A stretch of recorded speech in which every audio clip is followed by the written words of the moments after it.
Meus irmãos, voltamos depois das campainhas chamando. Essas são as dificuldades da gravação assim mais amadora, né? Bate campainha, alguém chama, escuta um barulho, mas o importante é aprender a palavra de Deus. Nós falamos na aula passada, agora há pouco, uma aula pequenininha, sobre montes e montanhas da Bíblia. Nós vamos continuar falando sobre as montanhas de Naftali.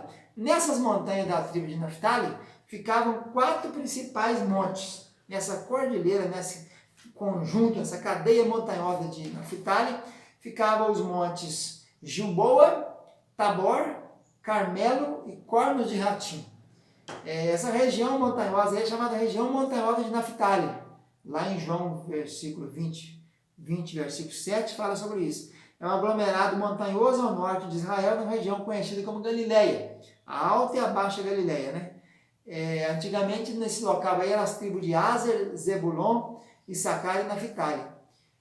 Mais ou menos é um planalto que tem um limite com a planície de Esdraelon, o planície de Megido. Na Alta Galileia, os montes de Naftali alcançam até 1.200 metros sobre o mar. O mar, no caso, o mar da Galileia, né? A principal característica das montanhas de Naftali é a mistura de monte, vale, fenda, barranco, uma série de acidentes. É bastante fértil, tem bastante riqueza. A Galileia é o lugar mais fértil da Terra Santa, né? Chamada também de Galileia dos Gentios, lá em Isaías 9 e Mateus 4. Então, Jesus passou grande parte do ministério dele na Galileia, mais ou menos 18 meses, né? Então, vamos iniciar falando agora sobre o primeiro monte dessa cadeia de Naftali, que é o Cornos de Ratim. Ratim é H-I-T-I-M, não é rato, né? É Ratim, H-I-T-I-M. Os montes de Naftali. A região, já falei sobre a região, tal. Então, Cornos de Ratim. Ficava no noroeste da Galileia. Noroeste é o norte com o oeste. Então, para cá. Noroeste da Galileia.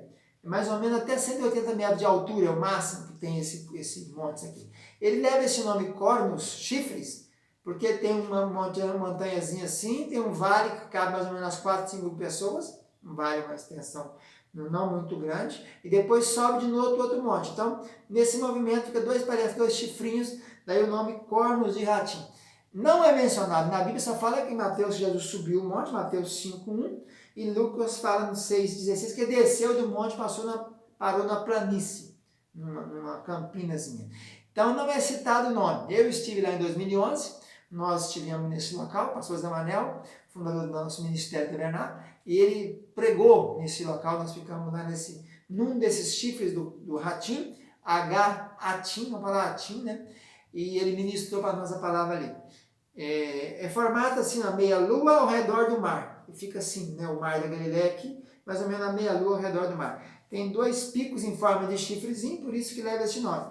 Mas ali aconteceu as famosas bem-aventuranças, chamadas lá hoje do Monte das Bem-aventuranças, Mateus 6:28. Todo mundo conhece lá por esse nome, Monte das Bem-aventuranças. Agora, o segundo monte que falaremos dessa cordilheira de Naftali, dessas montanhas de Naftali, é o Monte Tabor. Esse monte, a palavra Tabor, aparece 10 vezes no Velho Testamento. Ficava no território de Zebulon, limite com Issacar. É um monte que fica mais ou menos a noroeste da planície de Esdraelon, a 10 quilômetros de Nazaré e a 16 quilômetros do Mar da Galileia, né? Eu estive ministrando aqui nesse local, aqui no Tabor, e a gente vê toda a parte de baixo, assim, onde vai se acontecer ali, grande batalha, onde havia, né? Onde ocorreram no passado grandes batalhas, que é uma área bem plana embaixo. Essa elevação do Monte Tabor é mais ou menos 320 metros do vale, fica 320 metros do mar Mediterrâneo, mais ou menos, né? E 615 metros do mar da Galileia, né? Bem alto. A posição estratégica na planície de Esdraelon. Ele fica no topo aqui assim, e você vê embaixo assim toda a planície de Esdraelon. Até eu preguei lá nesse dia, em 2011, eu que ministrei a palavra, falei sobre a guerra do Har Magedon, Megido, né? Har é o monte, Har Megido, guerra do monte de Megido. Mas aconteceu aqui a famosa batalha de Baraque e Débora contra Sísera e Jabim, em Juízes capítulo 4. Aqui também aconteceu a matança dos irmãos de Gideão, em Juízes 8:18. E Salmos fala também que exultou o Senhor no Monte Tabor, né? Primeiras Crônicas 6 fala dos filhos de Merari, que estavam lá, né, que na terra da divisão das 48 cidades levíticas, uma delas foi parar aqui perto do Tabor. Tabor é entre os montes, enquanto que o Carmelo é entre os mares, né? É perto do mar, dizia Jeremias 46, 18. E Oséias também fala sobre o Monte Tabor. O Monte Tabor, então, o que destaca nele aí, o significado dele é pedreira, o nome Tabor. Os árabes chamam ele de Jebel Al-Tur, é o nome que ele tem, é um monte isolado, fica no ângulo nordeste da planície. Já falei tudo. Importante, mais importante aconteceu aqui é a batalha de Baraque e Débora contra Císara e Jabim. Próximo monte da cordilheira do Naftali é o Monte Gilboa. Esse monte é famoso porque foi nesse monte que travou-se a última batalha dos filisteus contra Saul, e ali morreu Saul, Jonatas, Isvi e Malquissua. Só escapou o ex-Baal, chamado também de Isbosete, né? E também, coincidentemente, não sei como, escapou o general Abner, que deveria estar do lado do Saul na hora do aperto, e fugiu em vez de salvar o Saul, porque ele acabou ainda morrendo depois nas mãos de Joabe. É uma cordilheira de montanha no extremo sudeste da planície de Gisrael.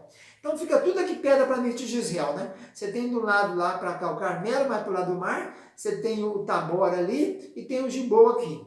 1 Samuel 28:4 conta que o acampamento de Saul foi instalado lá, derrota dele em 1 Samuel 31. A palavra Gilboa quer dizer fonte borbulhante, parece que tinha algumas fontes por ali. E 1 Crônica 10 também narra a mesma história, da morte de Saul, Jonas e os filhos dele. Mais ou menos esse monte tinha 13 quilômetros por 9. 13 de comprimento, 9 de largura. O pico mais alto desse monte de Gilboa tem 518 metros, mais ou menos. É uma constituição, ele é construído de rochas, também com uma boa quantidade de terra, por isso que planta-se algumas árvores por ali. Não tem muita vegetação mais árida, mais seca, um aspecto mais triste e sombrio. E agora falaremos sobre o último monte dessa cordilheira dos montanhas de Naftali. É o Monte Carmelo. O Monte Carmelo é muito conhecido e muito falado por causa daquela guerra do Elias contra os 450 profetas de Baal e 400 de Azerá. Não é isso? 450 com 400. A Azerá era a consorte de Baal, né? Segundo a mitologia dos cananeus.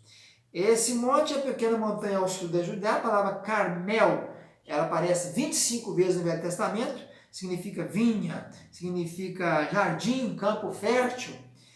Montanha que ficava na costa do Mediterrâneo, ao norte de Israel, logo abaixo de Haifa.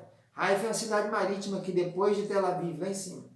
1 Samuel 15:12, que Saul fez um monumento lá, tipo uma placa, né? Um fato, um feito dele. Tinha mais ou menos 30 quilômetros de norte a sul e de 5 a 15 de largura. Limitava-se ao leste com Esdraelon. Então, a planície de Esdraelon, ele está para cá, fica aqui ao leste, o Carmelo, né? O Carmelo está aqui, o leste é para cá, é isso mesmo. E limitava-se também ao sul com a planície de Saron. Planície de Saron falaremos depois dela. O rio Quisson nasce nos pés dele e corre no sentido para o Jordão ali, não é isso? Elias, aconteceu que ele caiu lá, a Sunamita também, né? O Sunamita Eliseu passou lá, a Sunamita, ele foi encontrado lá no Carmelo. A tribo que levou essa área de terra foi a tribo de Azer, no tempo de Josué. O rei Uzias, que era um homem que amava a agricultura, né? Reinou 52 anos, ele teve também muito cuidado com essas terras do Carmelo aí. O ar do cume é muito puro, muito suave, muito limpo, muito bom. Tem muitas cavernas e ao sul do Carmelo fica a cidade de Dotã. Dotã é aquela cidade onde eles venderam José do Egito e é onde também Eliseu foi recebido pelos exércitos da Síria. E ficou todo mundo sério e ele levou eles para Israel. Então, as citações dele em Isaías 33 fala das suas folhas do Monte Carmelo, as árvores que caíam as folhas. 35, em Isaías fala do esplendor do Carmelo. Jeremias fala que o Carmelo fica perto do mar. E Amós fala também sobre o cume, o pico do Carmelo, né? E Miqueias fala que é uma terra fértil. E também tem uma referência a Naum. Então é isso aí, nós estudamos os 4 principais montes das cadeias de Naftali, que é os cornos de Ratim, Monte das Bem-aventuranças, o Monte Tabor, que é onde houve aquela famosa guerra de Sísera, de Baraque, com Débora contra Sísera e Jabim, o Monte Gilboa, falamos da queda de Saul, e o Monte Carmelo de Elias contra os profetas de Baal e Azerá. Fica na paz, tchau, tchau, amados.